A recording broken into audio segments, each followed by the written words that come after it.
Je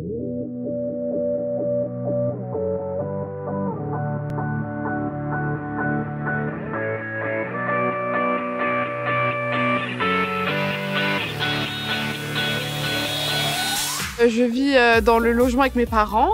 Je suis hébergé chez ma cousine en ce moment. On est locataire. Donc là, on est en train de chercher pour devenir propriétaire. Aujourd'hui, j'habite en colocation avec une autre personne, pareil, un jeune actif de 25 ans. Le critère de la proximité, c'était très important, parce que perdre 2 heures dans les transports par jour, c'est juste pas vivable. Tous les matins, je prends 2 heures à peu près. Entre 2h et 2h15, et tous les soirs pareil. Une demi-heure, 3/4 d'heure pour aller à l'école. Et après pareil pour aller au travail. J'ai été apprenti en fait l'année précédente. Mon lycée était ici et mon entreprise était en région parisienne. Du coup là on avait 2 logements et tout ça, c'était un peu plus compliqué quoi. Si on passe plus d'1 heure par trajet pour aller au travail, le soir finalement on trouve que l'intérêt du logement en tant que tel est vite perdu puisqu'on y passe juste le temps de dormir. C'est un temps perdu de malade. Enfin, c'est vraiment dur de concilier la vie de travail et la vie d'études.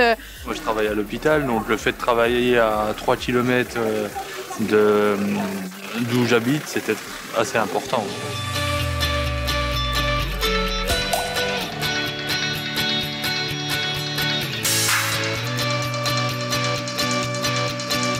On a mis énormément de temps avant d'arriver à trouver un logement disponible pour lequel notre dossier soit accepté. J'avais pas de feuille de salaire. Donc déjà c'est un peu compliqué, c'est juste de la confiance. Et il y en a plein qui me répondaient même pas, ils voyaient mon dossier, ils disaient non. Le dossier c'est soit faut avoir 5 garants, soit faut en avoir aucun et c'est seulement votre salaire qui détermine un petit peu vos garanties. Des sommes astronomiques au niveau salaire quoi, pour un logement de 30 mètres carrés en studio, donc je trouve ça un peu complètement démesuré. Si j'avais mon contrat en CDI comme j'étais en période d'essai, du coup les propriétaires ne voulaient pas nous louer d'appartement. J'ai un de mes collègues qui est interne en médecine comme moi, donc on est loin d'avoir une paye de médecin et il a un appartement qui lui bouffe presque tout son salaire. Même en bossant depuis 10 ans, on demande quand même des garanties. Quand on n'a rien du tout, on a pas mal d'aide, donc on arrive à trouver quelque chose.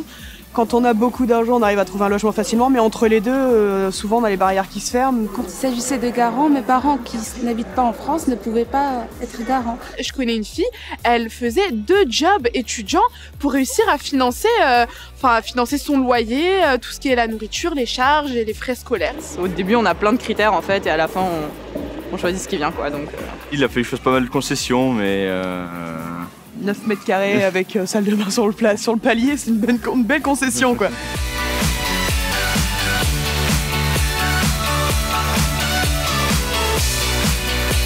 Je vais me commencer un nouvel emploi dans la région, j'attends que ce soit un peu plus stable, etc. D'être installé ici depuis 1 ou 2 ans et oui, j'envisage sérieusement d'accéder à la propriété. La banque elle nous accorde 150 000 € de crédit, mais dans le coin en fait c'est beaucoup trop cher. On a eu le droit au prêt de l'Action Logement par mon travail. C'est bien les propriétaires, je pense, c'est vrai, mais au XXIe siècle, ça a peut-être plus trop de poids d'être propriétaire, sachant que nous on bouge beaucoup les jeunes aujourd'hui.